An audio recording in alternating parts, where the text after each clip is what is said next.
Êxodo 33, 11. Eu falei Gênesis, mas é Êxodo. Perdão aí. É que no começo da pregação o pregador fica nervoso. Isso. E falava o Senhor a Moisés face a face, como qualquer fala com o seu amigo. Depois tornava ao arraial. Mas o moço Josué, filho de Num, seu servidor, nunca se apartava do meio da tenda. Coloca Tiago 2:23.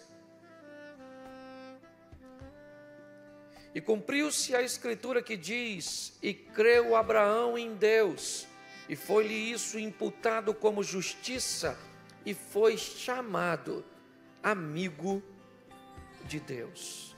Feche seus olhos. Senhor nosso Deus e Pai, continua falando conosco.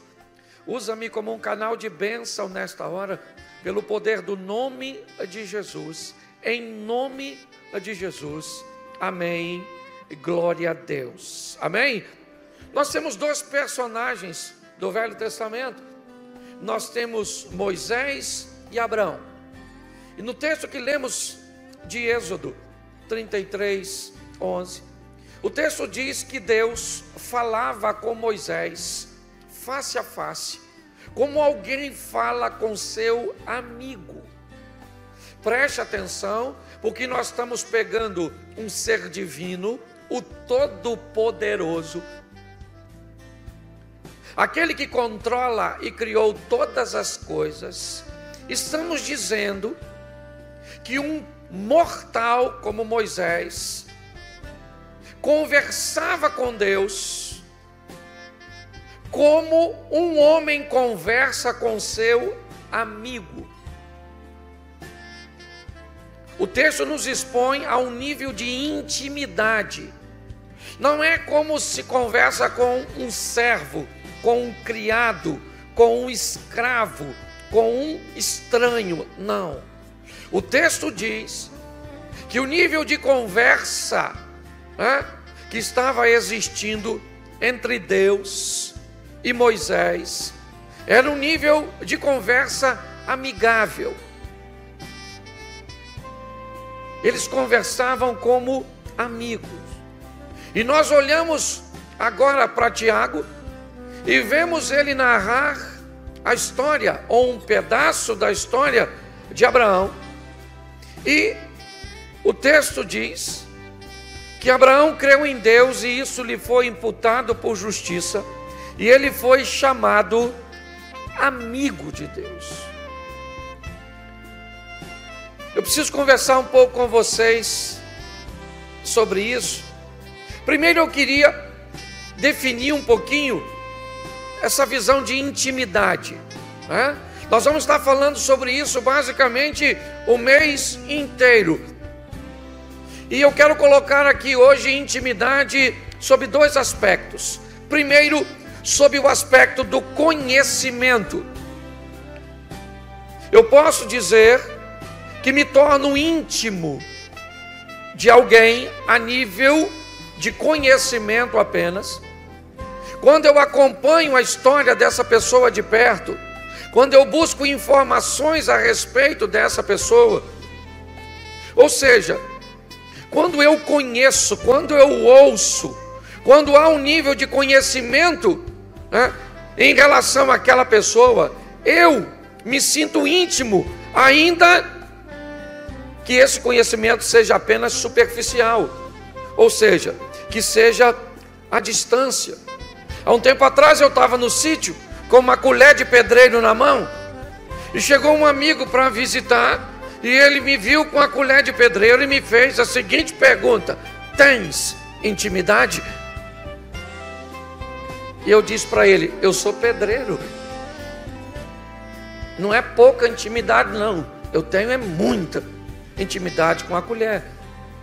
Ou seja, o que eu estava dizendo e o que ele estava me perguntando é se havia em mim um nível de conhecimento para que eu conseguisse utilizar ou fazer uso daquela ferramenta. Eu quero dizer que muitas pessoas têm conhecimento sobre Deus, sabe muitas coisas sobre Ele, já leram a Bíblia algumas vezes, conhece um pouco dos hábitos de Deus, de seus gostos e de como as coisas funcionam. E aí eu não quero levar apenas para Deus, mas muitos às vezes admiram cidades que nunca foram, mas sabe quantos habitantes essa cidade tem? Conhece seus pontos turísticos e sabem muitas informações.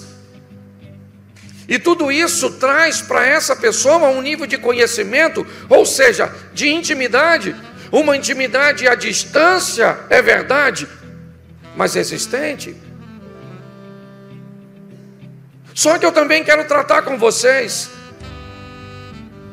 a intimidade no que diz respeito a relacionamento. Eu sei que muitos de nós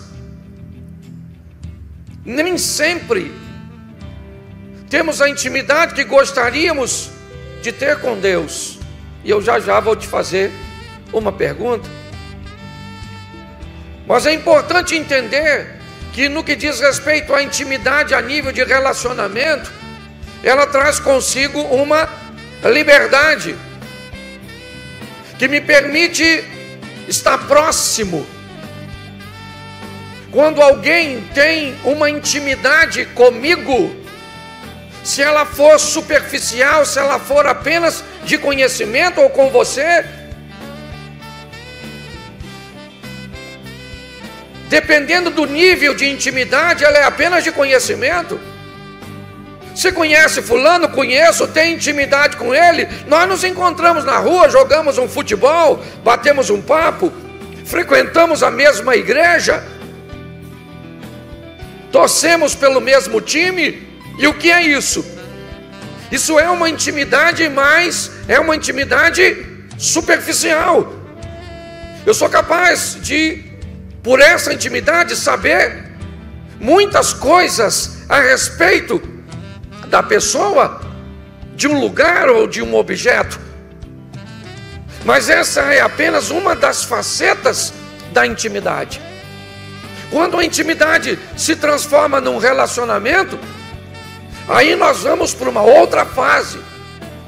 Uma fase onde aquela pessoa já pode frequentar a nossa casa.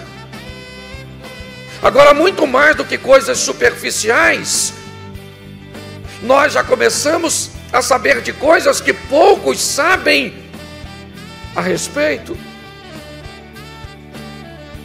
Agora eu começo pela proximidade, desenvolver um relacionamento de confiança.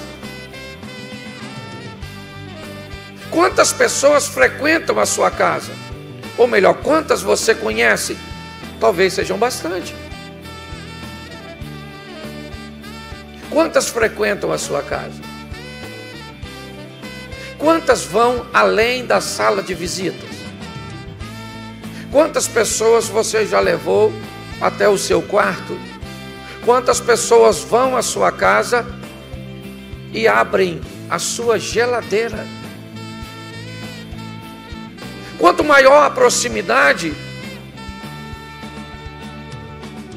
quanto maior o relacionamento, mais liberdade nós vamos galgando. E a intimidade, inevitavelmente, ela é sustentada pelo respeito. Mas ela também traz o benefício da liberdade. A intimidade me traz a liberdade no que diz respeito a relacionamentos. Ainda que tenhamos que respeitar algumas coisas, algumas limitações. Vamos lá, Moisés conversava com Deus face a face. Nós lemos o texto de Êxodo. Mas um dia, Moisés quis ver a Deus. Olha bem. Ele conversava com Deus como amigo. Mas um dia ele quis pular de intimidade. Ninguém nunca viu Deus. E a Bíblia sempre expôs que se isso acontecesse num grau muito elevado, as pessoas imediatamente tinham o pavor, porque achavam que iria morrer. E com muito respeito. Havia intimidade, mas respeito. Moisés pede a Deus, e Deus concede, né, que ele veja numa brechinha. Se você conhece a história. Eu acho extraordinário quando Deus diz a Moisés que vai destruir aquele povo e vai começar um novo povo. E Moisés diz para ele: ou o Senhor perdoa o povo, ou então risca o meu nome do livro que o Senhor tem escrito. Preste atenção. O cara está conversando com Deus e diz para Deus. O que é isso? Isso é um alto nível de respeito, mas uma liberdade para conversar com Deus, nesse nível de intimidade. Eu quero já conversar com vocês e mostrar algumas coisas, porque tem muita gente que acha que tem, ou que acha que não tem intimidade nenhuma, certo? E quando você acha que não tem intimidade nenhuma com Deus, isso te tira a oportunidade de viver coisas extraordinárias. Mas tem gente também que acha que tem intimidade demais e acha que pode abusar da intimidade que tem. E aí eu quero te fazer uma pergunta. Você acha que ser íntimo de Deus é uma verdade? Seja franco, você acha que Deus daria confiança para você, William? Para você, Abner? Jacira, você acha que Deus te daria confiança de ser íntima dele? O Todo-Poderoso indo lá na minha casa para bater um papo comigo. Seja franco. Tu acredita nisso?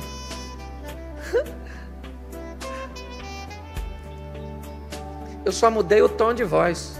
E bastou mudar o tom de voz para você ficar confuso em saber se ele vai lá ou não vai.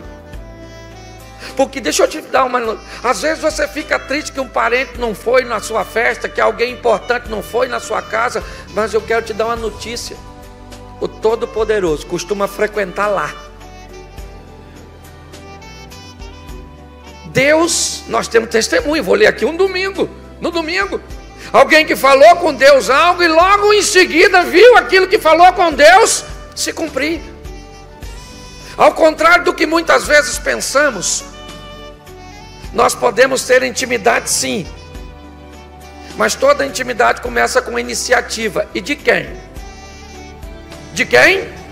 De quem? Não, de Deus. E eu vou mostrar para você. Põe para mim, por gentileza. João capítulo 15, verso 15. Presta atenção.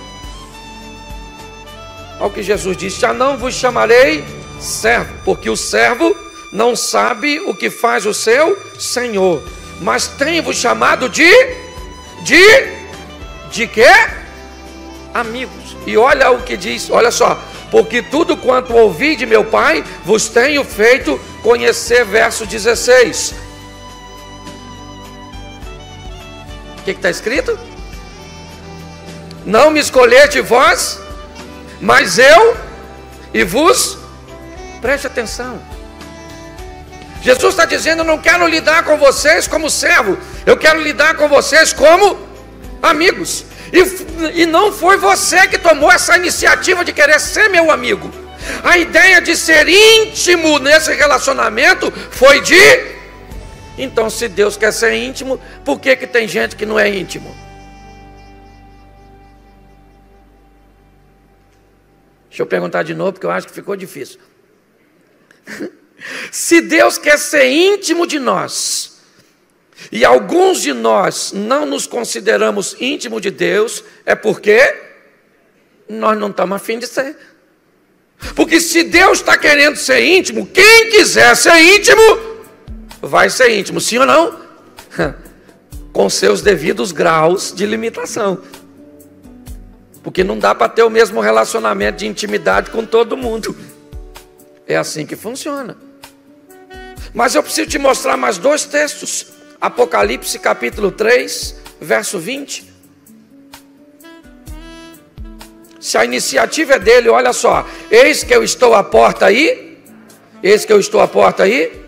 Se alguém ouvir a minha e abrirá, entrarei em sua, cearei com ele e ele. Presta atenção. Eis que eu estou à porta. Quem é que está dizendo isso? Deus. Eis que eu estou à porta e bato. A iniciativa é de quem? Dele. Mas ele diz, apesar de tomar a iniciativa de uma procura, disse no verso anterior, não foram vocês que me escolheram. Não foi você que teve a belíssima ideia de levantar a mão da igreja e me aceitar, de decidir andar comigo. Não, fui eu que escolhi você, porque eu teci você no ventre da sua mãe. O que as pessoas pensam a seu respeito não é importante, ou não é tão importante. O importante é o que Deus pensa e programou para nós. Aí Jesus diz, estou à porta aí. A porta de onde? De um dos lugares de maior intimidade. Eis que eu estou à porta e bato. E se você ouvir e abrir a porta, eu entrarei onde? No colégio onde você estuda. Sim ou não? Na empresa onde você trabalha. Eu entrarei na sua casa para um momento de refeição, intimidade. Certo? Comida é ambiente de intimidade. Os maiores negócios do mundo são fechados em mesas de almoços e jantares. Até as religiões afro-brasileiras utilizavam comida para se comunicar com os orixás, os despachos. Você, quando quer arrumar uma namoradinha, tu que está na pista, o que você faz? Convida para comer alguma coisa, tomar um sorvete, um negócio maneiro. O rei Arthur, na tábua redonda, reunia seus cavaleiros para estruturar, né, os maiores ensinamentos de Jesus ao redor de uma mesa. Intimidade. E essa ideia de ser íntimo é de Deus. Ele diz, eu estou à porta e bato. Se você ouvir, olha só, e abrir a porta, eu entro, vou cear com você e você comigo, porque eu estou querendo intimidade, relacionamento, não apenas conhecimento. Conhecimento é a primeira fase que nós falamos no mês anterior, mas agora é relacionamento. E deixa eu pegar um texto do apóstolo Paulo, no capítulo 13, no verso 12, olha o que diz o texto. 1 Coríntios 13, 12.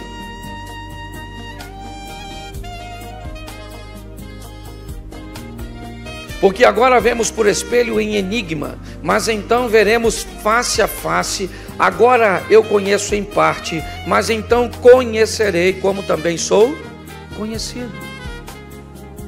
O propósito de Deus é nos levar a uma linha de intimidade, onde, né, venhamos entender a importância de sermos íntimos. Conhecimento é importante? Sim, mas eu também preciso entender essa dinâmica do relacionamento, ou de nos relacionarmos com Deus. Vamos entender um pouco isso de uma forma prática. O rei Uzias. A Bíblia diz que Uzias foi um rei poderosíssimo, que cresceu, que se fortificou. Um homem que viveu o extraordinário. Um dos grandes reis da Bíblia. Mas me parece que em algum momento da sua caminhada, ele achou que tinha uma intimidade que na verdade não existia. Aliás, muitos ultrapassaram os limites, muitos acabaram se perdendo por não reconhecer primeiro o nível de relacionamento e de intimidade que mantinha com Deus, por ter se tornado poderoso.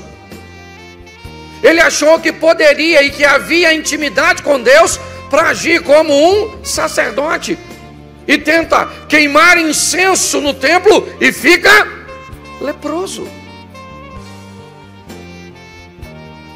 Uma das coisas que eu quero abrir essa série de mensagem, primeiro pregando para mim mesmo e depois para você, é entendermos que tipo de intimidade nós vamos ter com Deus e usar uma medida particular nossa. Quando eu digo nossa, deixa eu trazer para o singular, minha. É muito importante nós entendermos isso. Vamos lá, nós vamos ver o que vai acontecer com Arão e Miriam, porque não entendia que a intimidade que Deus mantinha com Moisés era uma intimidade diferente que mantinha com eles. E quando eles tentaram a igualdade, o problema aconteceu. Eu preciso impulsionar você como igreja que é presente aqui, que é aí, online, a buscar em Deus que tipo de relacionamento ou de intimidade eu vou ter com Ele. Como as coisas funcionam no meu relacionamento para com Deus. E precisamos entender como qualquer relacionamento, ele acaba, ele diminui de intensidade se estabelecermos uma distância. Como qualquer relacionamento. Eu conheço a Bíblia. Nossa, já li a Bíblia diversas vezes. Esse texto eu conheço isso, eu conheço aquilo tudo. Eu já sei que você tem intimidade com a Bíblia. Eu já sei, talvez, que você tem até uma intimidade com Deus. Mas talvez seja da primeira fase da história de Jó. Eu te conhecia de ouvir falar, mas agora eu mudei de fase e comecei a me relacionar. Agora eu sei quem o Senhor é na minha vida. Antes era uma parte teórica, agora eu trouxe para prática. É importante nós descobrirmos qual é essa medida, a minha medida de relacionamento para com Deus.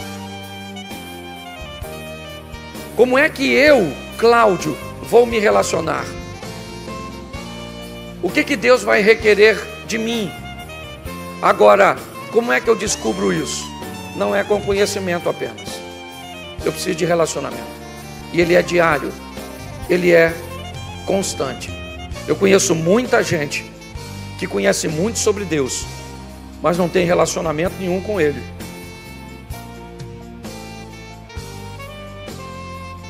Nós precisamos olhar para nós mesmos e delinear qual é o meu nível de relacionamento com Deus. Como é que ele acontece?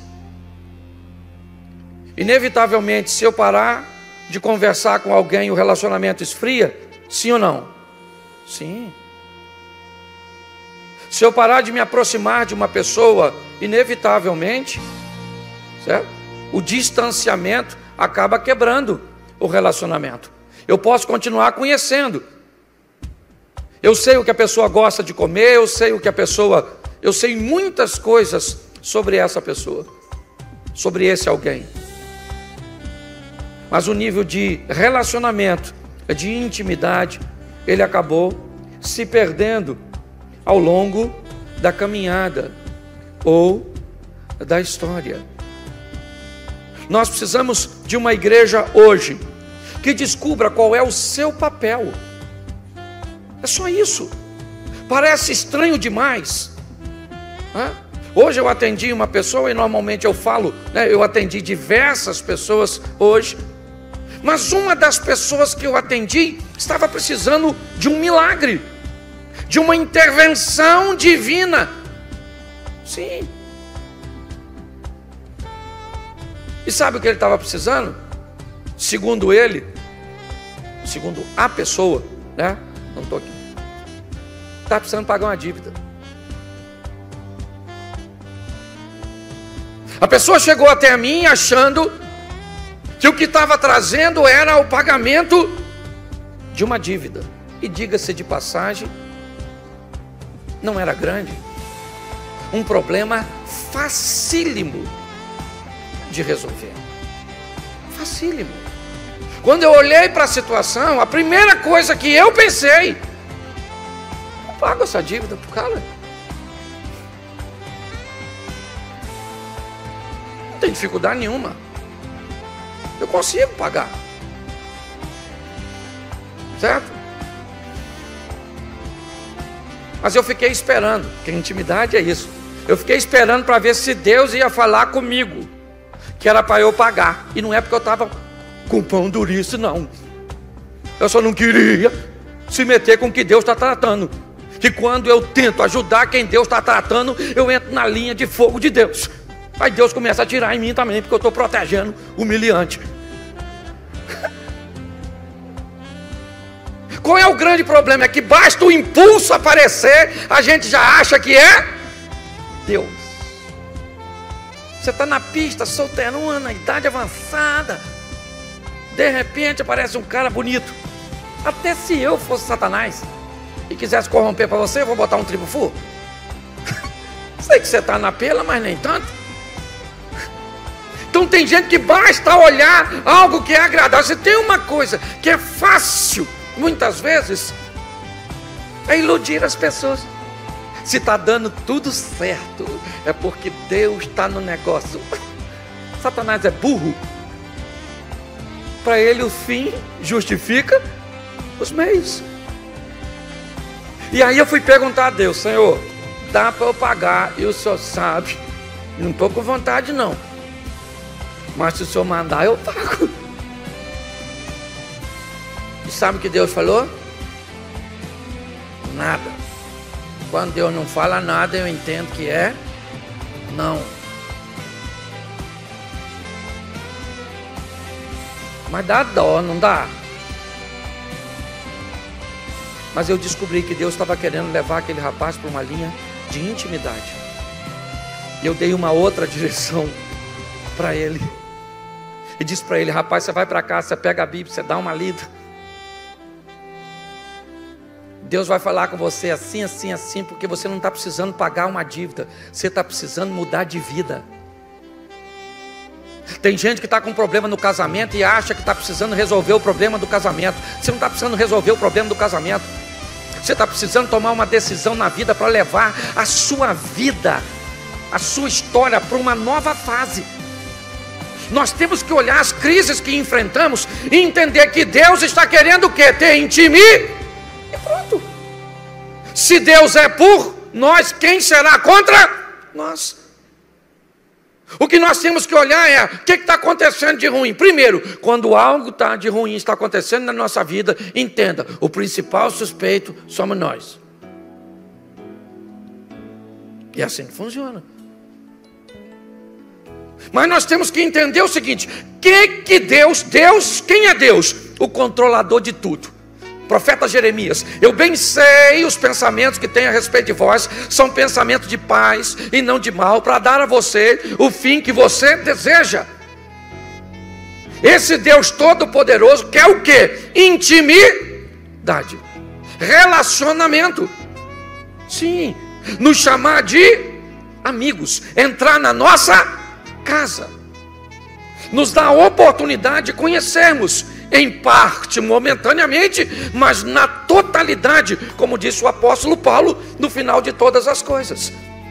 Então o que a Bíblia diz? Que todas as coisas cooperam, e Abner citou isso aqui, mas ele é condicional. Eu tenho que aprender a descobrir qual é a minha medida. Como é que Deus vai falar comigo? Como é que Deus vai se revelar a mim? Por quê? Porque eu também, como ser humano, uso meus níveis de relacionamentos para me relacionar com pessoas. Eu tenho 2 filhos, amo os 2 do mesmo jeito, mas eu não trato meus 2 filhos iguais, porque meus 2 filhos são diferentes. Eu tenho muitos amigos, e muitos deles eu trato de forma totalmente diferenciada, porque há um nível de intimidade. Você sabe às vezes, o que me ocorre é que eu penso que muitas pessoas não conseguem serem íntimas de Deus, porque usa uma base para ter intimidade que não é a dela. É só nós olharmos desde Adão até João na ilha de Patmos, escrevendo o Apocalipse. A história passa por níveis de intimidade e de coisas que às vezes até nós temos dificuldade de entender. Vamos pegar? Vamos lá, Moisés. Vamos lá. Moisés, ele é adotado pela filha do faraó, lá naquele cesto de junco, lá no rio. É conduzido e treinado para ser um faraó, porque Deus tem projeto para esse camarada para libertar o povo do Egito. Moisés, então, acaba matando o egípcio e foge para o deserto, onde, na verdade, apesar de todas essas correções de rota, ele vai fazer um reconhecimento de um terreno depois por onde vai passar com aquele povo, e mesmo reconhecendo, por isso que eu defendo a tese que ele era para ter libertado o povo com a mão de Faraó, porque quem conhece aquele terreno tão bem não teria como ficar perdido tanto tempo. Mas tudo bem, não é isso que eu quero tratar. Eu só quero dizer que esse cara é extraordinário, manso, sensacional, com uma família estruturada, não entra na terra prometida porque fere uma rocha. E eu queria falar para você, com quem que a rocha reclamou? Será que a rocha falou para a rocha do lado: viu o que Moisés fez comigo? Será que a rocha falou: eu não quero mais me relacionar com Deus por causa do Moisés? Não, uma pedra. O que causou problema para Moisés não foi a pedra, foi um nível de intimidade que ele tinha, que não dava a ele o direito de se comportar daquela maneira. Porque olha que coisa louca, um camarada como Davi, violento como Davi, certo? Que foi o mentor intelectual do assassinato de um dos seus homens de confiança, Urias, que pegou a mulher do Urias, pegou, está na Bíblia. Entendeu? Depois que Urias morreu, sabe o que Davi fez? Nossa, em homenagem a Urias, vou até casar com a mulher dele. Bicho, sem vergonha. Sim ou não? Vocês têm medo porque vocês já sabem o que Deus falou dele, né? E a Bíblia diz que ele era um homem segundo o coração de... Ô gente, ainda bem que o Moisés veio antes, senão ia reclamar. O que eu vejo aqui? Deus é injusto, sim ou não? Deus é injusto, sim ou não? Não. Mas Davi nunca provou com Deus 1/10 do relacionamento que Deus deu a Moisés. Então não dá, querido, para usar a espiritualidade da irmã, que vê bola de fogo, caneta de fogo, vassoura de fogo, que anda desse jeito, que faz isso, que prega daquele jeito, que canta, que parece um roxinol. Não dá. Eu queria cantar igual o Fernandinho. Você acha que se eu cantar vai chover?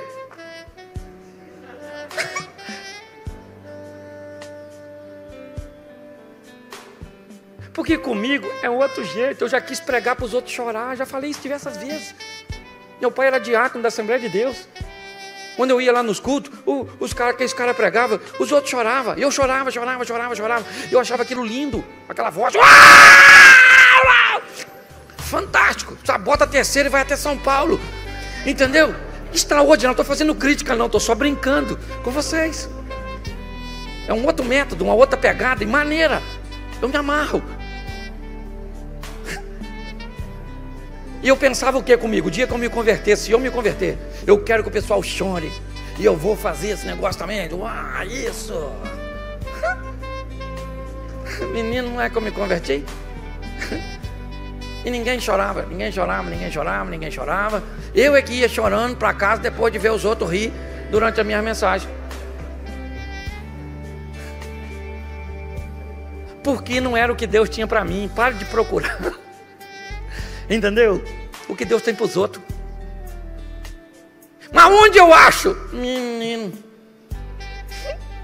entra na tua casa. Olha que você pensou que Deus estava na igreja. Entra na sua casa. Fecha a porta. Chama quem?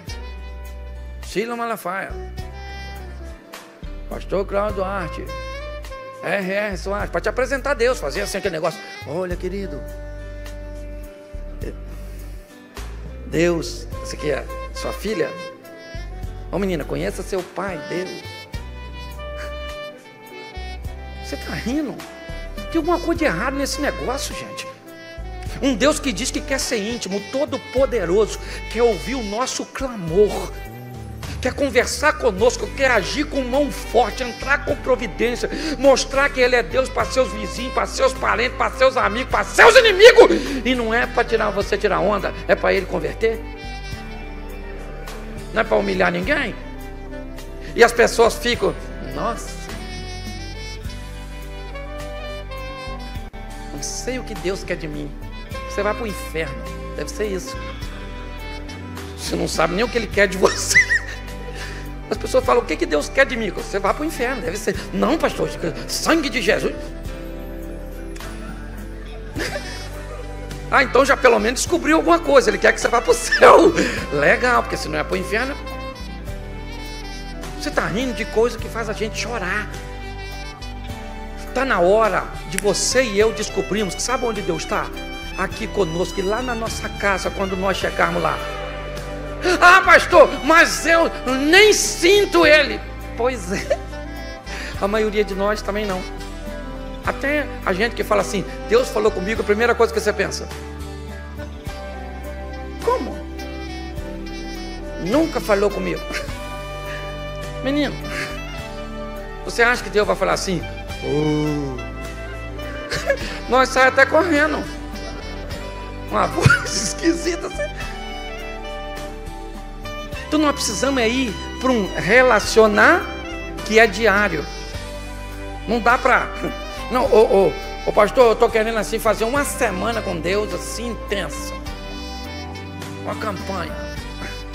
Campanha com Deus assim, a gente faz até aqui a campanha das 7 semanas. Uma campanha com Deus é até o último dia da nossa vida. Ele disse assim, eu estarei convosco todos os dias até... Isso, é o mesmo que diz que quer ter intimidade. É isso. E sabe por que a grande maioria de nós não temos? Porque nunca começa. Começa assim, Senhor, cheguei do culto agora, estou cansado pra caramba.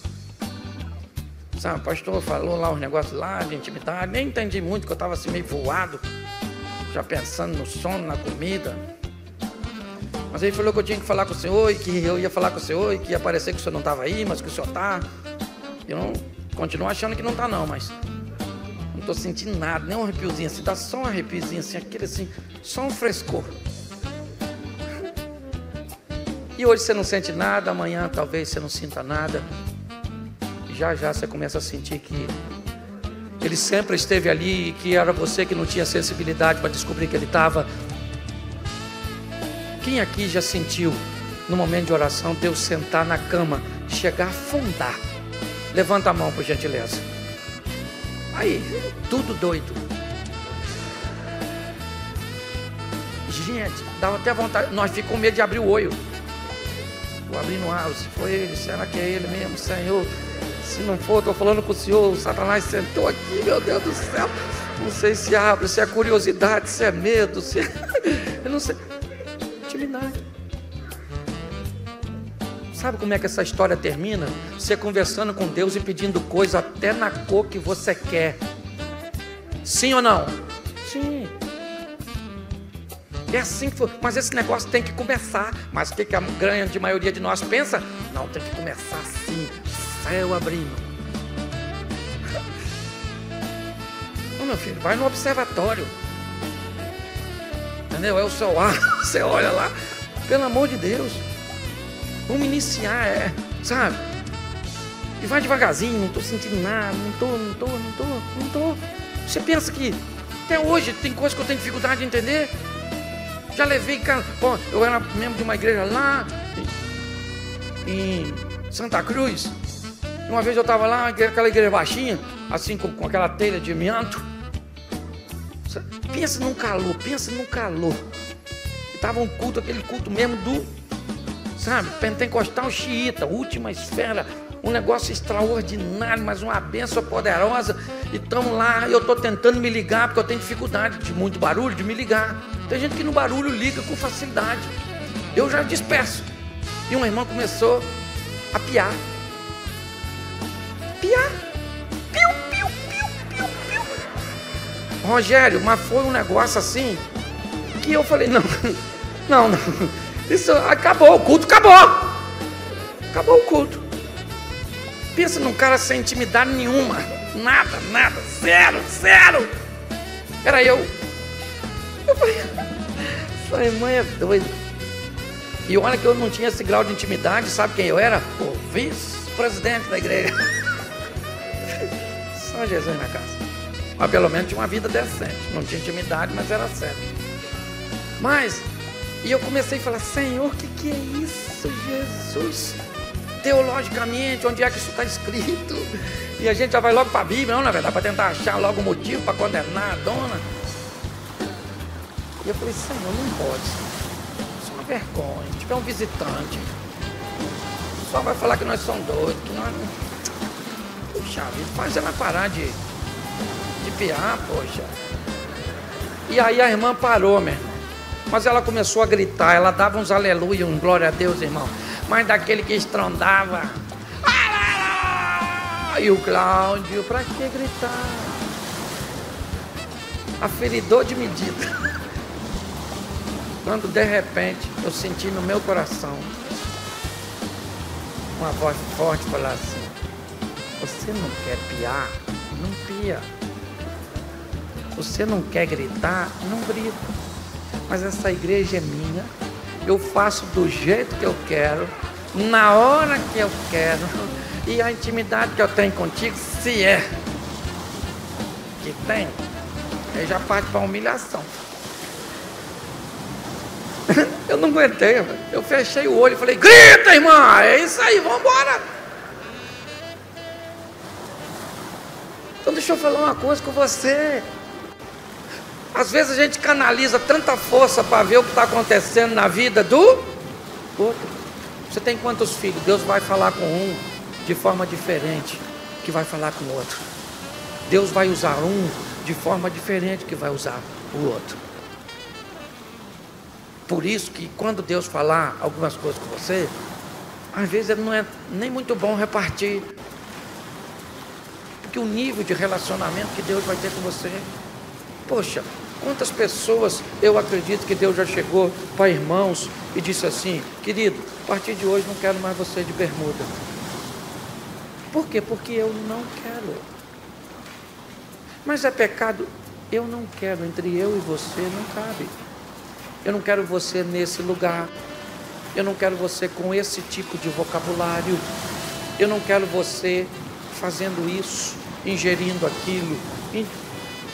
Então eu vou falar para todo mundo que não pode mais fazer. Ele não falou com todo mundo. Ele falou com você. Tem coisas que eu fazia no começo da minha caminhada e que não é pecado, mas hoje eu não faço mais porque eu me sinto constrangido. E muita gente, às vezes perto de mim, faz tranquilão, não tem a ver com pecado, tem a ver com intimidade, relacionamento, mas isso é diário. Acredite nisso. Vá para sua casa hoje, chega lá, dobra o joelho e fala com ele: Senhor, é assim mesmo? Me dá, eu queria entrar. Não quero a espiritualidade do pastor Cláudio, não quero a espiritualidade do Osias, eu não quero a espiritualidade do pastor fulano de tal, da Camila Barros, da Helena Tanuri, do Vitor Hugo. Não, eu só quero descobrir o meu nível de intimidade com o Senhor. O seu nível é seu, é particular, é personalizado. Porque você quer? Não, porque Ele quer. Quem começou essa história foi Ele. Na próxima mensagem, eu vou estar falando sobre pessoas que se perderam ao ficar olhando a medida dos outros. Descubra a sua e viva. Viva o extraordinário ao lado de Deus. Eu quero que você me pare aí pelo corredor e falou: pastor,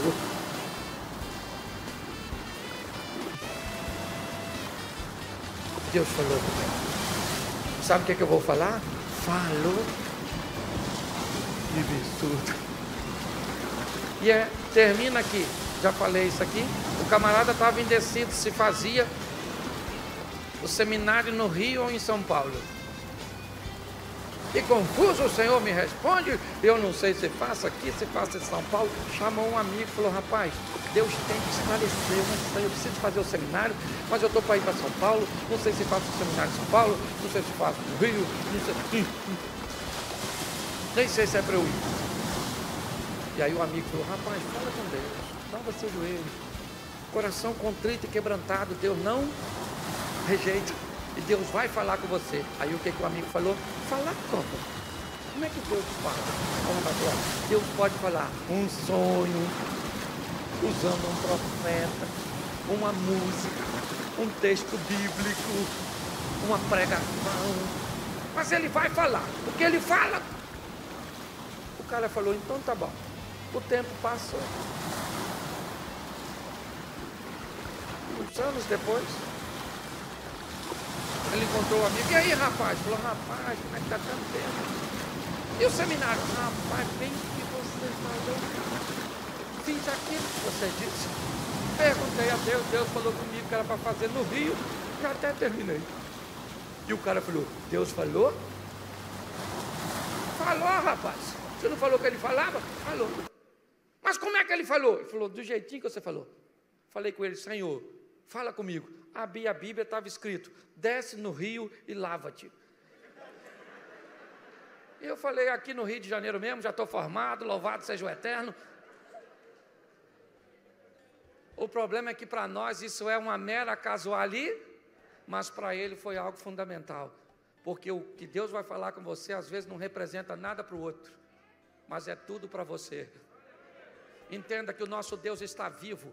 Por isso que Ele é Deus de Abraão, de Isaac e de Jacó. Porque Ele não é Deus de mortos, Ele é Deus de vivo, Ele é o nosso Deus. Amém? Você pode ficar de pé? E fala assim: Deus, hoje vai falar comigo. 6:22.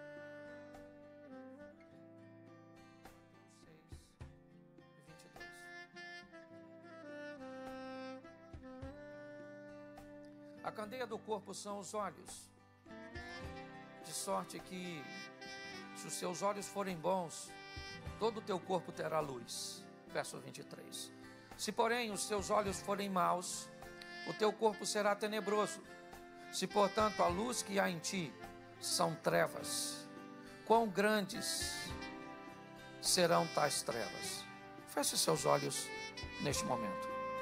Senhor nosso Deus e Pai, em nome de Jesus, que tenhamos a sensibilidade nessa noite de ouvir a Tua palavra e a voz do Teu Espírito. Que possamos nos fortalecer na Tua palavra, nos apegar às Tuas promessas e termos um entendimento que 1000 cairão ao nosso lado, 10.000 à direita, mas nós veremos, mas não seremos atingidos. Continua conosco nessa caminhada, ó Deus. É o que nós te pedimos pelo poder do nome de Jesus. Amém. Glória a Deus. Eu quero tratar hoje com vocês esse texto, e ele diz que a candeia, ou seja, a lâmpada do corpo, elas são os olhos. E o texto diz: se os seus olhos forem bons, todo o teu corpo andará na luz. Se os teus olhos forem maus, todo o teu corpo será tenebroso. Nós vamos tratar a candeia como a luz, nós vamos tratar os olhos como a mente, e nós vamos tratar o corpo como a vida. Ou seja, se eu tivesse que reformular esse texto, eu diria: se a sua mente for iluminada, a sua vida será levada para um outro patamar. Nós vamos conversar um pouco sobre isso, sobre a maneira de enxergar as coisas, porque o texto não está falando de uma visão física do nosso globo ocular. Se o texto dissesse que os nossos olhos, se os olhos forem bons, a nossa vida, ou seja, o nosso corpo andará na luz. Bastava um óculos com uma lente para melhorar a sua visão, e isso resolveria seu problema. Se o seu problema fosse conjugal, bastava colocar um óculos que lhe oferecesse uma boa visão do seu parceiro, do seu companheiro. Se a sua dificuldade fosse entender seus filhos, bastava colocar uma lente apropriada para a leitura dos filhos. Se a sua dificuldade fosse com as coisas que estão perto, bastava, colocar uma lente para perto, para longe, uma lente para o sol. Se o texto estivesse falando dos nossos olhos simplesmente, bastava colocar uma lente apropriada e teríamos então uma visão nítida, correta, equilibrada do ambiente que estamos enfrentando, os desafios. Porém, não é isso que a Bíblia está dizendo. Quando a Bíblia vai falar se os seus olhos forem bons, na verdade, ela está falando da nossa mente.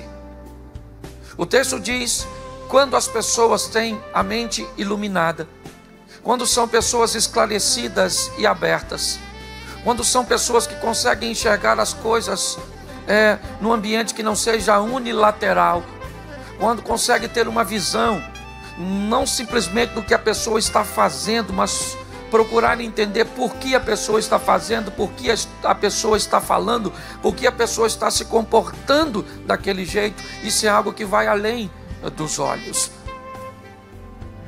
Quando o texto diz, os nossos olhos, eles são a candeia do corpo. Quando nós olhamos para o Salmo 119, verso 105, nós podemos entender isso: pastor, então como é que eu posso trazer luz para a minha mente?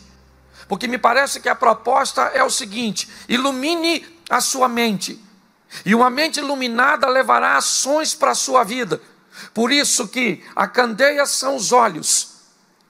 Se os nossos olhos ou a nossa maneira de enxergar as coisas forem boas, de visualizar as coisas forem boas, inevitavelmente ela conduzirá a nossa vida a uma vida de sucesso, a uma vida de satisfação, não uma vida sem luta, não.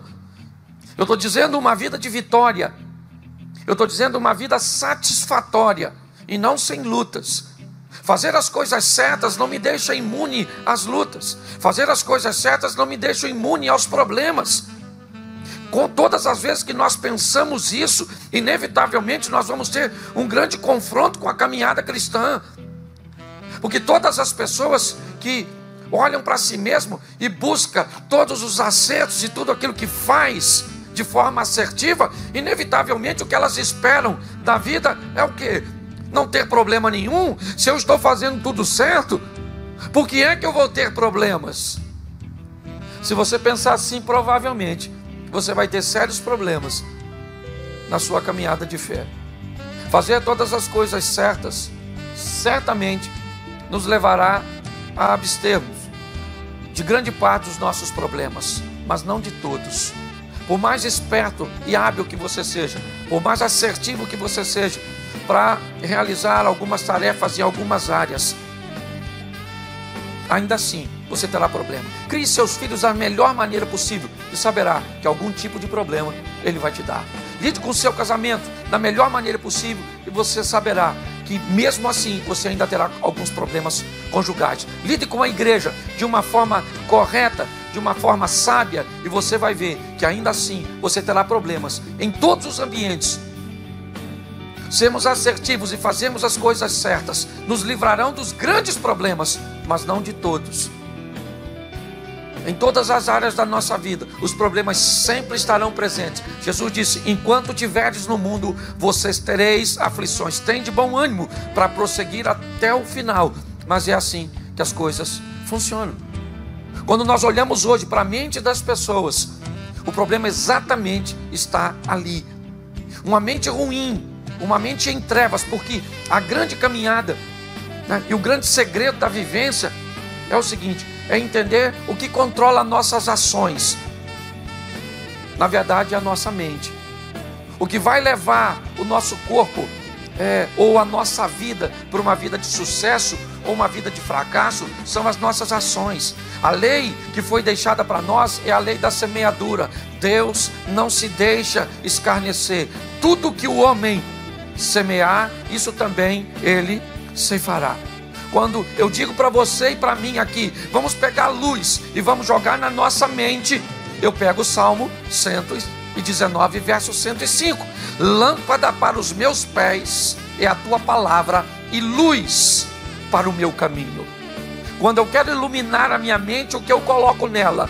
O que a Bíblia diz que vai iluminá-la? A palavra de Deus, os conhecimentos de Deus. É isso que vai iluminar a minha mente. E uma mente iluminada, ela faz o quê? Ela envia boas ações, boas escolhas para a minha vida. E quando isso acontece, o meu testemunho começa a iluminar outras pessoas. Ou seja, aquela lâmpada para os meus pés é a tua palavra, do Salmo 119, vira Mateus 5,14. Vós sois o sal da terra, no verso 13, e vós sois a luz do mundo, no verso 14. Quando nós pegamos a nossa vida, e isso é muito fácil de entender. Deixa eu te dar uma explicação, eu gosto de facilitar o máximo possível. Uma mente boa, saudável, ela vai conduzir a nossa vida a uma vida boa. Uma mente ruim e contaminada vai conduzir a nossa vida a um estilo de vida ruim. E é fácil. Pense comigo. Se você olhar para um caminhão carregando no almoxarifado de uma empresa, madeira compensado, parafuso, espuma, tecido, verniz e lixa. Mediante a tudo isso que eu disse a você, que está entrando pela porta do almoxarifado dessa empresa, o que você imagina que uma empresa que trabalha com madeira, com compensado, com parafusos, com espuma, com lixa, com verniz, o que você acha que ela fabrica? Será que ela fabrica celulares? Será que essa empresa, ela fabrica pneus? Quando nós olhamos para uma empresa que no seu almoxarifado entra madeira, compensado, parafuso, lixa, verniz, tecido, espuma, inevitavelmente, ela trabalha em algum ramo dos móveis. Tudo aquilo que entra me faz ter uma leitura do que vai sair. A expedição dessa empresa, né, ela vai levar para fora dela o resultado de tudo aquilo que entrou. Se você passar por alguém e ver alguém comprando argamassa, cimento, pregos e pisos, você imagina que essa pessoa vai fazer o quê? O que ela está fazendo? O que ela está carregando, o que ela está comprando, o que ela está colocando no seu carro, o que ela está levando para a sua casa, pode me dar uma boa definição do que ela vai fazer. Seja franco, se você visse alguém com argamassa, cimento, certo?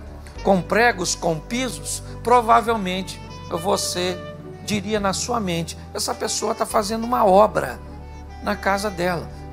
E o que ela quer com isso? Ela quer conforto. Olha só, você não sabe quem a pessoa é, você não sabe onde ela mora. Você passou na frente de uma empresa, você sabe pouquíssimas coisas, mas você é capaz de ter um discernimento que vão além dos olhos. Os olhos físicos vão mandar uma mensagem para a sua mente e ela vai buscar compreender o que está acontecendo. E você vai descobrir que aquela pessoa está realizando uma obra. E o propósito é conforto. Todas as pessoas que fazem obras, fazem para melhorar o conforto. Se você passasse por alguém e se deparasse com esse alguém com carne, linguiça, sal grosso, carvão, você imaginaria que essa pessoa está fazendo o quê? Uma obra? Provavelmente não. Essa pessoa vai fazer um churrasco. Mas você não sabe. Não, mas o que ela está carregando, o que ela comprou, o que ela está levando, o que está debaixo dos seus braços, o que ela colocou no seu carro, está dizendo para você o que ela vai fazer. Ao contrário da outra que ia fazer uma obra, essa vai viver um momento de lazer ou de comemoração. Olha só em observar as pessoas, nós podemos ter uma noção de que o que está entrando nelas, o que elas estão fazendo, o que elas estão levando para a sua casa, para a sua vida, vai me dar uma noção do futuro dessas pessoas, sementes. Vamos imaginar alguém indo comprar drogas. Vamos lá, o indivíduo foi uma boca de fumo para comprar drogas. O que ele vai fazer? Um churrasco? Não, ele vai se dopar. Qual é seu propósito? É alimentar seu vício. Quando nós olhamos, e é essa a grande questão, quando nós olhamos para as pessoas e olhando para nós mesmos e vemos as nossas literaturas, os nossos grupos de redes sociais, os nossos amigos, na verdade nós estamos apresentando para o mundo quem somos nós. Nós estamos oferecendo uma informação. Ah, mas nem sempre isso é verdadeiro. Sim, é verdade. Quem aqui, talvez você seja um vascaíno ou um flamenguista, e pelo contato com seus amigos, vamos supor que você fosse um vascaíno e o Flamengo vai jogar contra o Fluminense, e você tem um grupo de amigos que são flamenguistas e eles são muitos seus amigos, e você gosta de futebol, mas você é vascaíno, você não é flamenguista, mas você vai para a torcida do Flamengo naquele dia, porque seus amigos estão ali. E qualquer um que te vê na torcida do Flamengo, inevitavelmente vai pensar que você é flamenguista, porque as pessoas que estão ao seu redor, elas são flamenguistas. Quando nós olhamos para essa definição, é muito importante nós entendermos o que é que nós estamos permitindo entrar na nossa vida, o que é que nós estamos levando para a nossa casa, para o nosso contexto. Por que nós estamos vendo pessoas tão desanimadas? Por que nós estamos vivendo e vendo pessoas tão pessimistas? Porque elas estão ouvindo histórias de pessimismo. Elas estão ouvindo e vendo notícias de morte, inevitavelmente. Não podemos esperar do que elas vão dizer, de suas perspectivas. Elas contam todas as suas desgraças para no final, num tom extremamente pessimista, sabe? Numa coisa bem pequenina, dizendo assim, ela diz assim, não, porque o dinheiro foi embora, porque o vírus está matando todo mundo, porque a corrupção está aí instalada, porque o caos está aí. Mas Deus é fiel, sabe? Mas no final vai dar tudo certo. Elas contam todas as coisas ruins, sabe? Com uma voz enfática, ok? Com uma mente totalmente robusta, enriquecida das tragédias, dos problemas. Mas quando vão falar de Deus, aí é bem tímido. Vamos prosseguir em oração. Vamos continuar, porque Deus sabe de todas as coisas. Ele é fiel. Quando eu olho isso numa ótica humana, talvez eu consiga encontrar fé. Mas quando eu vou olhar com a mente proposta aqui, eu vou olhar que na verdade o caos se tornou muito mais forte para essas pessoas. A crise se tornou muito mais poderosa. Eu cheguei à conclusão de que o mal vai prevalecer. Eu cheguei à conclusão, sabe, que Jesus, ele está e tem que voltar o mais rápido possível, ok? E eu não tenho problema nenhum no que diz respeito a isso. Eu só preciso fazer com que, em primeiro lugar, eu mesmo sobreviva a tudo isso de uma forma que continue acreditando que Deus está onde sempre esteve, no controle de todas as coisas, que Ele é um Deus todo-poderoso e que o que vale não é o que está acontecendo ao meu redor, é aquilo que eu estou levando para a minha casa, é aquilo que eu estou levando para a minha vida, é aquilo que eu estou permitindo entrar no meu coração. Eu preciso entender que tipo de mercadorias eu vou receber no meu almoxarifado, porque dependendo do que vai entrar no meu almoxarifado, eu vou saber de antemão o que vai sair na minha expedição. As pessoas que olharem para nós temos que amadurecer esse entendimento. O texto está dizendo, ele é tão poderoso, que ele poderia simplesmente dizer, olha, os seus olhos, ou seja, a sua mente, a candeia do corpo são os seus olhos ou a sua mente. E se os seus olhos e sua mente for boa, o seu corpo viverá na luz. O seu corpo, a sua vida viverá de uma forma extraordinária. Mas se os seus olhos forem maus, se a sua maneira de enxergar as coisas forem negativas, se sempre você olhar de uma forma nociva, destrutiva e pessimista, você leva a sua vida para um ambiente tenebroso de caos. Mas há ainda algo muito pior que uma mente tenebrosa. É o que termina o verso 23. Se, portanto, a luz que há em ti são trevas, quão grandes serão tais trevas? Bom, ele está me dizendo uma coisa. Se a luz que há em ti são trevas, não pode. Ou é luz, ou é trevas. Como é que ele diz? Então quer dizer que se a luz que há em mim são trevas? Isso precisa ser redefinido. Se eu olhasse para você e dissesse assim, bom, se a luz que tiver em você são trevas, não pode. Luz e trevas não ocupam o mesmo espaço. Inevitavelmente, a presença de uma exclui a presença de outra. Todas as vezes que as trevas chegam, para ela chegar, a luz tem que ir embora. E quando a luz chega, ela manda as trevas embora. O que a Bíblia está dizendo? A Bíblia diz, tem gente que está numa situação tão tenebrosa, que conseguiu ver nas trevas luz. Tem pessoas que o caos, o mal, a cegueira tomou conta de uma tal forma que ela está em trevas, mas ela pensa que está na luz. E quem pensa que está na luz não precisa procurar a luz, porque para ela aquilo é luz. Quantas vezes nós conversamos com pessoas que descrevem uma vida de pecado, uma vida de declínio, uma vida de desobediência a Deus, e nos afirmam que aquilo que elas estão fazendo, aquilo que elas estão postando, aquilo que elas estão falando, as pessoas com que elas estão se relacionando, elas afirmam categoricamente. Esses dias eu fui conversar com uma pessoa e ela me descreveu um ambiente totalmente errado. E sabe o que ela me disse no final? Mas Deus é minha testemunha que eu estou certa.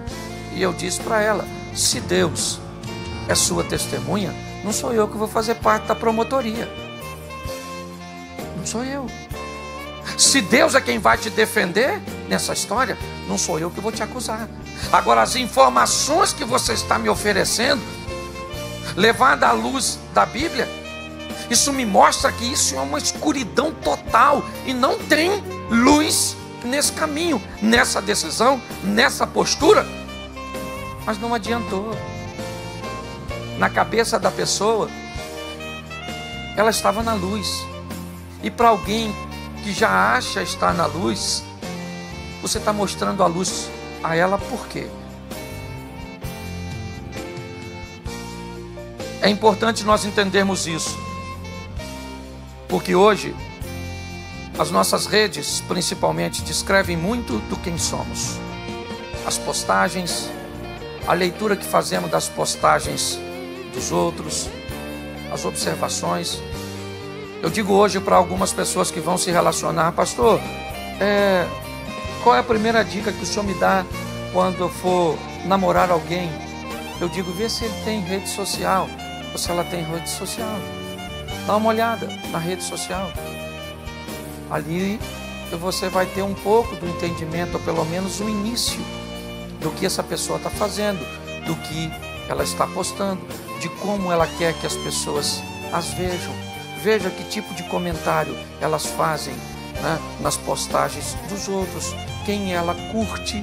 Eu, por exemplo, fui saber outro dia desse, eu não sou muito ligado nessa era aí digital, que se eu curtisse alguma coisa, se eu pegasse o meu dedinho e colocasse no coraçãozinho, eu estava mandando uma mensagem para todo mundo que eu estava validando aquilo que eu estava curtindo.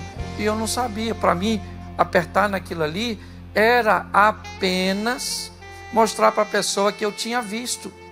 Aí alguém me disse: não, pastor, todas as vezes que o senhor aperta se alguém postou alguma coisa, o senhor apertou no coração, o senhor está dizendo para todo mundo que está vendo que o senhor está validando, que o senhor é participante daquilo, né? E eu passei, basicamente, presto muita atenção naquilo que eu estou fazendo agora. Eu quero que você entenda qual é o grande desafio de nós nos relacionarmos com Deus. Quando nós olhamos Romanos 11:34, ele diz: quem compreendeu a mente desse Deus? Quando Deus vai à casa de Jessé, junto com Samuel, para ungir Davi como rei, é um momento de muito desafio, pois Davi diz a Deus, ou Samuel diz a Deus: como irei eu até Belém, a casa de Jessé, para ungir um novo rei? Se Saul descobrir que eu estou fazendo isso, ele vai me matar. Deus disse a Samuel: toma uma bezerra dentre as vacas em tuas mãos e leva a fazer o sacrifício. Convida Jessé e os seus filhos ao sacrifício, e posterior ao sacrifício eu irei lhe dizer o que fazer, e você então ungir-me-ás a quem eu te disser. Samuel então vai com o quê? Com seus olhos. É isso. Ele não sabe quem ele vai ungir. Ele vai para a casa de Jessé, conforme Deus orientou. Ele faz todos os procedimentos. E quando chega no momento da apresentação de seus filhos, Jessé traz Eliabe, o primogênito, o mais velho, aquele que tem, que Jessé tem por propósito deixar como líder de toda a sua família. E quando Samuel se depara com o primogênito, um homem forte, era um dos soldados do exército de Saul, ele tinha todos, ali os requisitos para ser o rei. Era um homem valente, era um soldado, isso seria muito importante para um rei. Ele era o primogênito, está tudo certinho. Só que quando ele olha, Deus diz para ele assim: não atente para a sua aparência nem para a sua estatura, porque eu o tenho rejeitado. Porque o Senhor não vê como vê o homem. O homem vê o que está diante dos olhos, porém o Senhor olha para o coração. Queria que você entendesse que a Bíblia, ela é toda amarradinha. A Bíblia diz que a palavra de Deus, ela é apta para discernir o que está no coração do homem. A Bíblia diz, porque o verbo, no princípio era o verbo, João, no princípio era o verbo estava com Deus, o verbo era Deus, mas o verbo se fez carne e habitou entre nós, e vimos a sua glória como a glória do unigênito do Pai. Preste atenção no que está acontecendo aqui. Samuel diz assim, 1 Samuel: Deus não vê como o homem vê o que está diante dos olhos, porém Deus olha para o coração. Ninguém olha para o coração com os olhos físicos, mas sim com a mente. Eu li para você Romanos 11:34, quem conhece ou pode conhecer a mente desse Deus? Eu mostrei para você que a Bíblia é apta para discernir aquilo que está no coração do homem. E a Bíblia também nos diz que no princípio era o verbo, e o verbo estava com Deus, e o verbo era Deus. Olha só, a melhor maneira que eu tenho de iluminar a minha mente é encher a minha mente da palavra. Daqui a 2 dias nós fazemos 80 dias lendo a Bíblia. 80 dias. Eu recebi diversas pessoas entendendo que por ser o ano do reconhecimento, inevitavelmente colocar as pessoas para ler todos os dias 12 capítulos é o que tem mantido muitas pessoas de pé nessa campanha e nesse desafio. Mas eu posso garantir a você que mais da metade das pessoas que começaram não conseguiram. Daqui a 22 dias nós vamos terminar.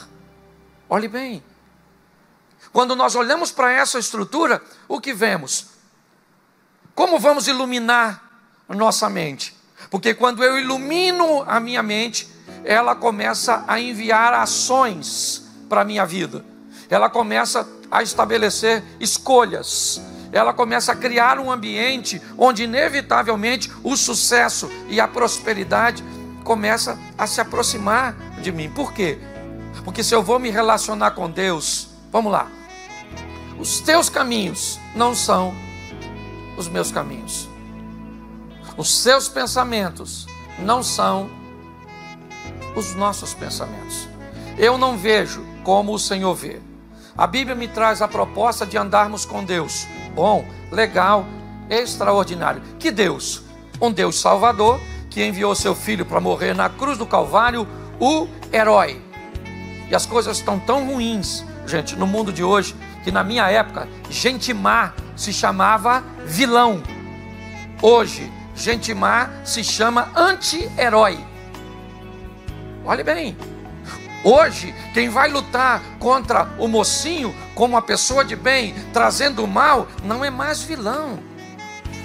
Hoje ele se tornou um anti-herói. Eu não sei se a sua mente é capaz de entender isso. Mas quando nós olhamos para esses desafios, o que vemos? Um mundo que precisa ser vencido pela presença de Deus em cada um de nós. Eu recebo a luz da palavra, uma luz que não é uma fogueira. Já falei isso aqui diversas vezes. Vamos voltar ao homem primitivo. A vida terminava com o anoitecer. Anoiteceu, o homem tem que se abrigar. Porque vem a noite, e com a noite os animais ferozes saem, né? À noite, as trevas estabelecem os limites e está tudo bem. Até que o homem descobriu o fogo numa fogueira. E a fogueira deu a ele a possibilidade de ter algumas atividades, e muito mais do que isso, de se proteger dos animais. O fogo ali numa fogueira dava a ele 3, 4, 5 metros. Ele podia manter algum tipo de atividade ao redor daquela luz. Era muito limitado, mas era o que se tinha. Até que ele descobriu uma tocha, e a tocha deu a ele a possibilidade de um pouquinho mais adiante, de iluminar um pouquinho mais longe, 10, 15, 20 metros, o período, né, que a tocha estivesse acesa, ele tinha luz para romper as trevas, mas a tocha não lhe permitia ir muito longe. Então, o combustível apareceu.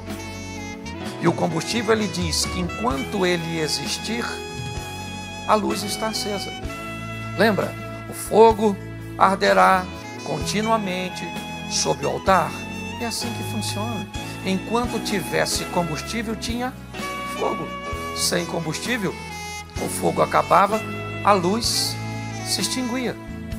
Hoje, o que vemos ainda nos dias de hoje, pessoas ao redor de fogueiras, extremamente limitadas, e temos que conviver e respeitar a fogueira dessas pessoas.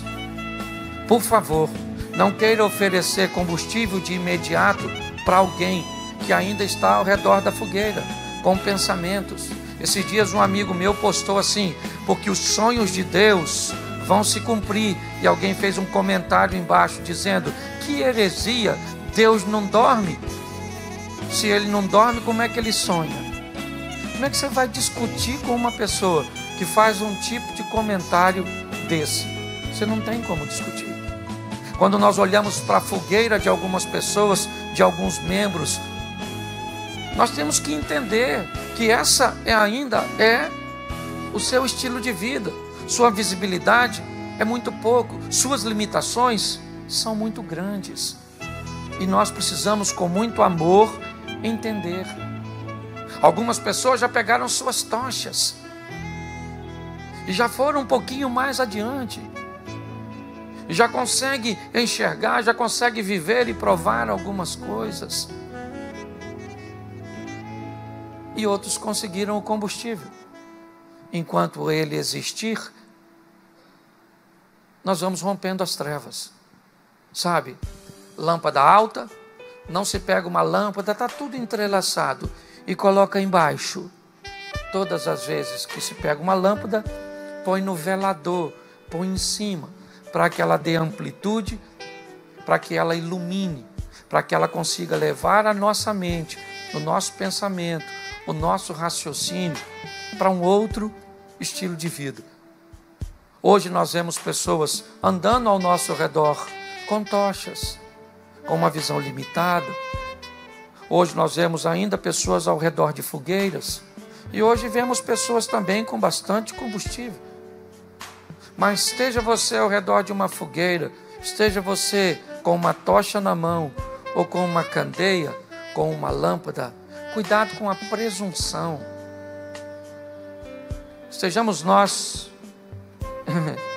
em um dos 3 estágios, que venhamos entender e respeitar o estágio do outro, que venhamos buscar dar uma olhada na nossa mente e principalmente no nosso almoxarifado.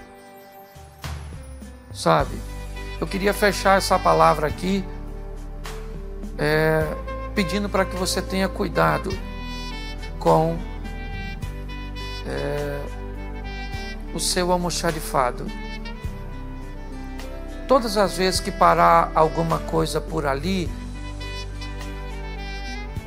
não abra a porta de imediato, não. Descubra o que é que vai sair daquele caminhão, daquele ambiente, daquela frase, daquele grupo, daquelas pessoas, porque o que vai entrar ali é que determina o que vai sair lá na frente. Seja um pouco mais seletivo dessas entradas, para que tenhamos mais êxito quando olharmos lá para frente, para que aquela luz do Salmo 119 traga para nós a luz de Mateus 5, uma luz que recebemos pela palavra, lâmpada para os meus pés. Eu vivi de uma forma tão intensa que aquela luz mudou minha mente levou ações para minha vida gerou um testemunho esse que me fez luz do mundo, para iluminar a mente de outras pessoas. Eu acho que o grande desafio de todos nós é exatamente esse: temos um estilo de vida que agrada a Deus. É a brincadeira que sempre fazemos. Não queremos ser melhor que ninguém. Queremos apenas nos tornarmos melhor que nós mesmos. Ou seja, hoje somos melhor do que ontem. E amanhã, melhor do que hoje.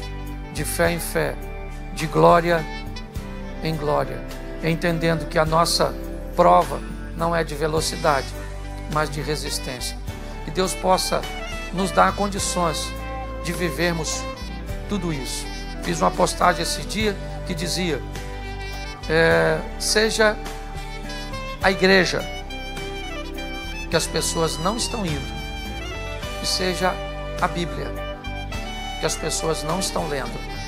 Eu acho que o que nós precisamos é viver um pouco mais a proposta do Evangelho de Deus, e que Deus nos sustente. Eu quero fechar e vou fechar já com uma oração. Eu tenho dado a oportunidade às pessoas que têm caminhado conosco aqui durante esses cultos de ofertar, e no final nós oramos pelas ofertas e pelos dízimos. Nós ainda estamos seguindo firmes, mas com uma arrecadação hoje quase 50% menor do que antes, ok? Nós entendemos isso e temos orado para que as pessoas continuem manifestando a sua fidelidade e acreditando que Deus continua conosco nessa jornada. Mas eu queria impulsionar você a ser fiel a Deus e ver. Eu tenho algumas pessoas, tem sido muito engraçado, pessoas com portas abertas de emprego, pessoas fazendo negócios, né, nesse ambiente, sendo bem sucedido, porque quando Deus é conosco, o deserto e a crise tem que nos fazer prosperar. Eu queria que você ponhasse a sua oferta, você que está aqui, você que está aí, as ofertas, né? As contas estão aí na nossa rede social, e eu queria que você ficasse de pé. Eu quero orar por você e com você. E na quarta-feira nós vamos ter um culto abençoado, sempre aí agora às quartas, com 2 mensagens. Me dá um envelope aqui. 2 pregações de 15 minutos na quarta-feira, ok? E nós vamos ter gente dirigindo o culto, orando pelas ofertas. Vai ser uma bênção. Isso aí. Feche seus olhos. Deixa eu pegar.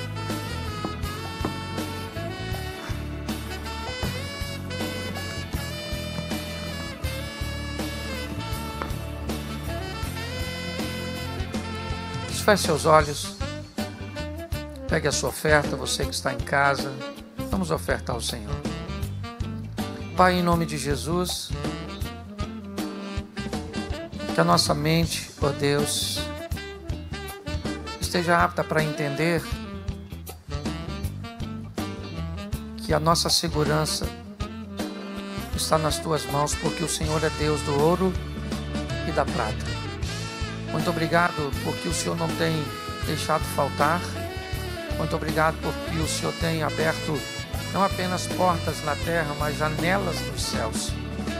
E temos visto a Tua mão poderosa agindo em nosso favor. Sustenta-nos como a Tua igreja, ó Deus. Em nome de Jesus.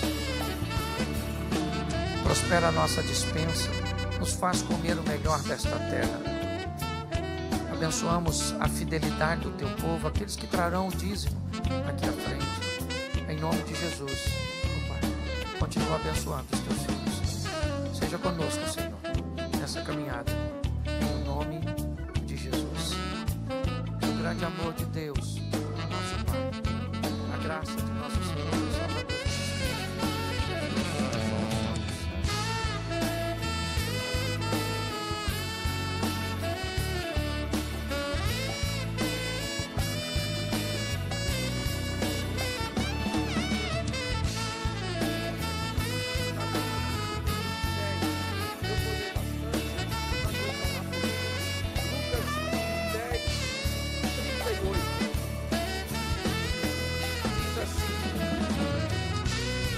E aconteceu que, indo eles de caminho, entrou numa aldeia, e certa mulher com o nome Marta o recebeu em sua casa. tinha essa uma irmã chamada Maria, a qual, assentando-se também aos pés de Jesus, ouvia a sua palavra. Marta, porém, andava distraída em muito serviço e, aproximando-se, disse: Senhor, não te importa que minha irmã me deixe servir só? Diz-lhe, pois, que me ajude. Respondendo-lhe Jesus, disse: Marta, Marta, estás ansiosa e fadigada com muitas coisas, mas uma só é necessária. E Maria escolheu a boa parte, a qual não lhe será tirada. Feche os seus olhos, por favor. Senhor nosso Deus e Pai, continua falando conosco. Usa-me como um canal de bênção, pelo poder do nome de Jesus. Amém. Glória a Deus. Amém. Esse texto descreve, aparentemente, o primeiro momento, ou o primeiro contato de Jesus com esta casa, com esta família, com esses personagens que viverão coisas tão distintas, apesar de fazerem parte da mesma família. Na verdade, a família é como uma árvore, onde os galhos nascem em direções diferentes, mas as raízes são as mesmas. Tentar querer que os filhos tenham o mesmo comportamento, tenham os mesmos compromissos, ajam das mesmas formas, é um grande equívoco dos pais, que, aliás, deveríamos aprender um pouco mais com Deus no que tange a tudo isso. Quando olhamos para Deus e Ele é o nosso Pai, e com capacidade e condições muito superior a nós de exigir de seus filhos um nível de comportamento, e Ele não faz, e não se sente culpado por isso? Não. Porque para Deus, como funciona? Eu dou aos meus filhos a capacidade, e eu dou aos meus filhos os recursos para que eles possam viver ao meu lado. Estou sempre disposto a oferecer para eles o melhor. E eles precisam saber disso. Agora, se virarem as costas para viver a vida que querem, tá a história do filho pródigo. Essa semana eu fiz uma postagem. Lá no sítio eu tenho um lago. Nós alimentamos os peixes 2 vezes por dia. E mesmo se não alimentássemos, eles estariam alimentados, porque tem toda uma estrutura natural. Mas se você chegar lá 20 minutos depois deles terem sido alimentados, colocar uma minhoca no anzol e jogar lá dentro, a probabilidade de você pegar um dos peixes é muito grande. E aí eu pergunto a você, por quê? Porque eles estão com fome? Não. Basta haver uma oportunidade que eles não serão capazes de discernir que por detrás daquela isca há um anzol que vai fisgá-lo e que vai retirar a vida deles. Na presença de Deus, queridos, seja você aqui ou em casa, o tratamento que Deus tem dado aos seus filhos é extraordinário. Na presença de Deus, nós temos tudo aquilo que precisamos e o que é suficiente para vivermos da melhor maneira possível. Mas muitos de nós nos aventuramos como esses peixes, vendo oportunidades atraentes em lugares que não deveríamos colocar nossa boca, que não deveríamos nos aproximar. A grande verdade é essa. Quando nós olhamos para esta família, o que vemos? Maria. Quem é Maria? Maria é Maria. Com o temperamento de Maria, com ações de Maria, com reações de Maria. Quem é Marta? Marta é outra pessoa. Tem o mesmo DNA, é verdade, mas é outra pessoa.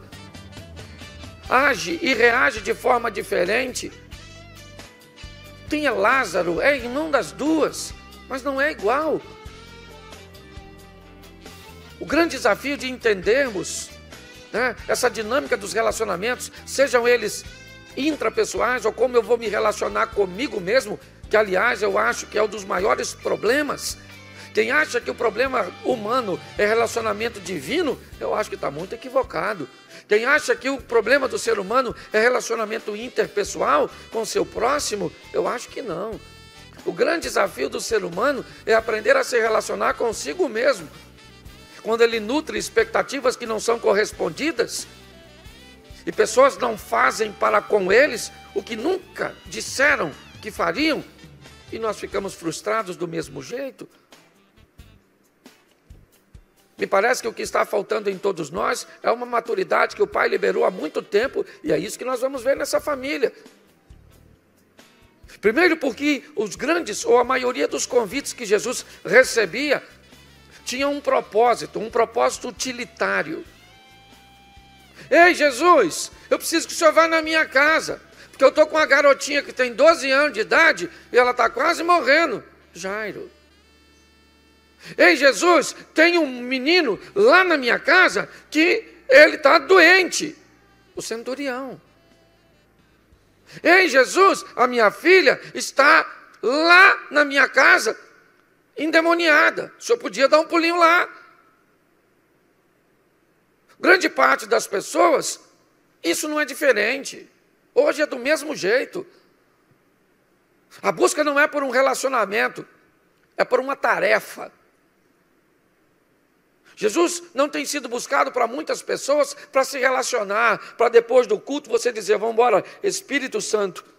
E o outro que está no carro do lado poder dizer a mesma coisa, porque estão falando de alguém que é onipresente. Não.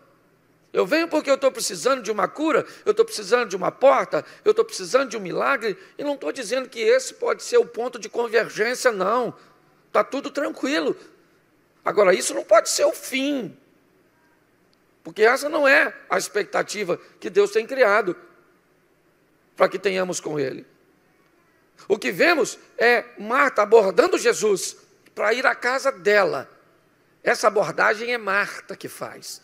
Na cultura que Marta está inserida, isso não é comum. Mulheres não tinham acesso com tanta facilidade ao contato com homens. Era muito mais restrito do que você pode imaginar, ainda mais para abordar um grupo de homens para ir até a sua casa. Esse convite era um convite que deveria partir de Lázaro, que é o chefe da família, e não de Marta. Mas Marta aborda Jesus e diz, Senhor, vamos dar um pulo lá em casa, que eu queria fazer uma comida para vocês. E Jesus se desloca para cá. Em algumas traduções, diz até que Marta constrangeu Jesus. Porque o que significa que Jesus criou algum nível de resistência para não chegar na casa de alguém, não sendo convidado pelo chefe. Até hoje, irmão, não é verdade? Se você chegar na sua casa, tem 11 homens, 12 homens, 13 homens dentro da sua casa, e quem foi que chamou? Foi sua irmã? Você fica chateado. É só para você entender. Mas esqueça a quantidade e fixe no motivo, a motivação. O que Marta está querendo? Ela está querendo fazer alguma coisa para beneficiar aquele grupo que é liderado por alguém que veio fazer coisas boas para as pessoas. É isso. Marta não precisa que Jesus vá à sua casa. Não. Não tem nenhuma necessidade aparente para isso. Ela convida Jesus para comer na sua casa. Ele aceita o convite, chega lá, certo? Marta está preparando o lanche. Maria resolve. Não bote defeito na Maria, porque Maria é Maria. Entendeu? Tranquilona. Aliás, nem foi ela que chamou. Certo? E está todo mundo, e o que está acontecendo ali? Me parece que o que acontece é o início de um relacionamento sólido. É o início de um relacionamento que vai fazer com que essa família viva coisas. Aliás, biblicamente, nós não temos outro feito igual. É ímpar o que acontece com Lázaro. É ímpar. Não tem outro fato bíblico como esse. Nós vamos olhar agora e vamos mudar para um tempo depois. De Lucas 10, nós vamos para João 11. E vamos ver onde é que essa história vai culminar. João, capítulo de número 11.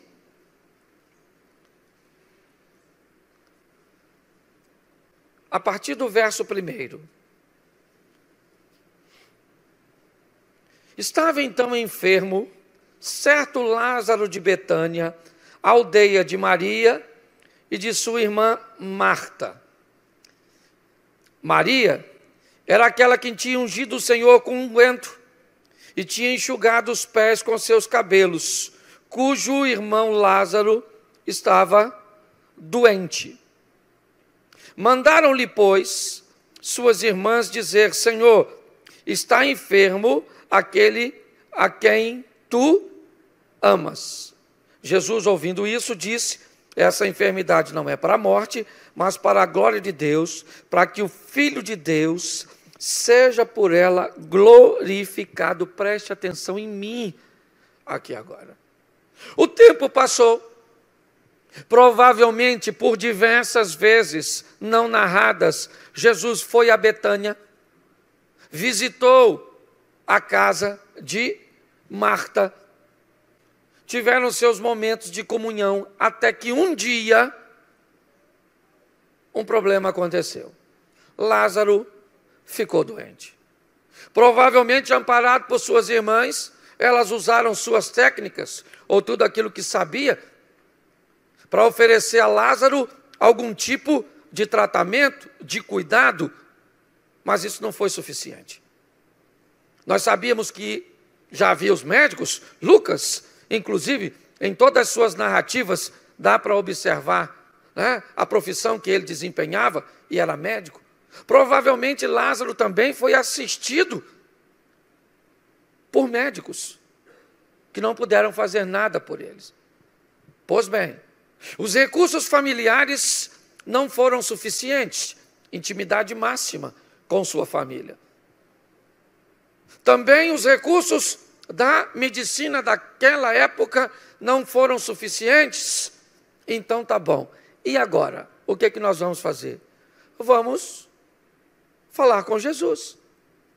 Vamos mandar uma mensagem para que Jesus venha aqui dar uma olhada em Lázaro, porque sabemos o que ele pode fazer. Isso é legal. Mas Jesus é alguém muito ocupado. Mas Jesus, será que Jesus vai vir aqui? Onde é que ele está? Se ele estiver longe, se a agenda dele estiver lotada? Não. Vai lá e diga para ele que Lázaro, o amigo dele, está doente. Vai lá e avisa a ele que tem um local em Betânia que ele costuma frequentar quando as coisas estão bem, quando não tem necessidade nenhuma, mas que agora tem. Então o mensageiro vai e diga para Jesus que Lázaro, aquele a quem ele ama, aquele a quem a história começou lá no texto anterior que lemos, e agora nós precisamos que ele venha à nossa casa. E lá vai o mensageiro, levando a mensagem de Marta, de Maria, no que diz respeito à saúde de Lázaro. Quando ele diz isso, o texto que está na tela diz assim: e Jesus, ouvindo isso, disse: essa enfermidade não é para a morte, mas para a glória de Deus, para que o Filho de Deus seja glorificado. Preste atenção, porque provavelmente ninguém entendeu nada quando Jesus disse isso, mas essa é uma frase que já diz que esse negócio vai ser muito pior do que se imagina. Jesus está dizendo que essa enfermidade vai ser para que o nome de Deus seja, glorificado. Olha só, então tudo indica, Jesus já tinha ressuscitado mortos, sim ou não? Sim ou não? Todo mundo sabia que ele podia fazer, sim ou não? Então provavelmente não é isso. Provavelmente não era isso. Dizer que vai ser uma ressurreição, ou que vai ressuscitar, primeiro, Lázaro não estava morto ainda. Segundo, ressuscitar pessoas não era nenhuma novidade para ninguém no que diz respeito a Jesus. Então ressuscitar Lázaro era simplesmente mais um milagre dos quais ele já tinha feito. Quando ele diz que o nome de Deus, que Deus vai ser glorificado, Jesus está mandando uma mensagem nas entrelinhas, que na verdade tem a ver, eu tenho tanta intimidade com esse povo, que eu posso fazer na vida desse povo que eu não fiz na vida de ninguém. Quando Jesus diz isso, verso seguinte, põe para mim por favor, 5. Ora, Jesus amava Marta, a sua irmã e a Lázaro, verso 6. Ouvindo, pois, que estava enfermo, ficou ainda 2 dias no lugar onde estava. Jesus sabia que era urgente, sim ou não? Sim ou não? Sim. E mesmo assim não. E aí a minha perguntinha simples. Na outra ponta dessa corda tem 2 mulheres. Que sabe que Jesus recebeu a mensagem, é verdade. E que Jesus não aparece. Ele não foi. Lázaro morreu. Se morreu antes, quando o mensageiro estava indo, quando estava voltando, eu não posso te precisar a hora da morte do Lázaro. Eu só sei que o Lázaro morreu. Morreu e o amigão Jesus não apareceu. E aquele que ia lá para comer, para se assentar, para conversar.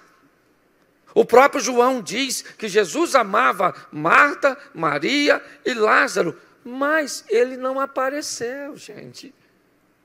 Será que dá para você fazer uma conexão entre essa história e a sua vida, a sua família? Será que dá para fazer alguma conexão entre quando você precisa e ele não aparece? Entre quando você já conversou com ele e nem mensagem você mandou, porque hoje você dobra o joelho e pode conversar com ele e nada acontece? No mínimo, Marta e Maria poderiam ter ficado muito frustradas com o fato. Mas o texto está dizendo que Jesus ficou 2 dias proposital. Para quê? Para Lázaro morrer. Para quê? Para ele ser sepultado. Para quê? Para as pessoas acharem que não tinha mais jeito. Para quê? Para que ele pudesse chegar e fazer o milagre que ele tinha que fazer. Mas por que ele não avisou a Marta e a Maria? Mensageiro, chega aí. Fala que ele vai morrer. Seria tão bom se nós tivéssemos todas as informações, mas não as temos.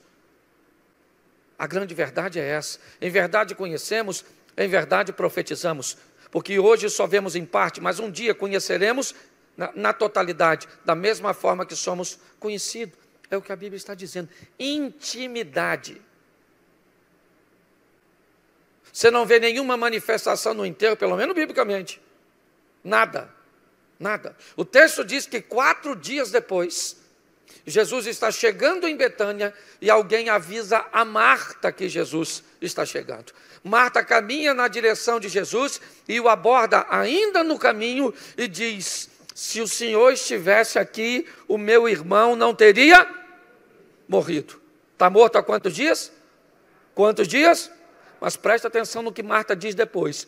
Mas eu bem sei que tudo aquilo que o Senhor pedir ao Pai, Ele pode. Que isso? Essa é a mesma Marta que vai dizer que Lázaro cheira mal.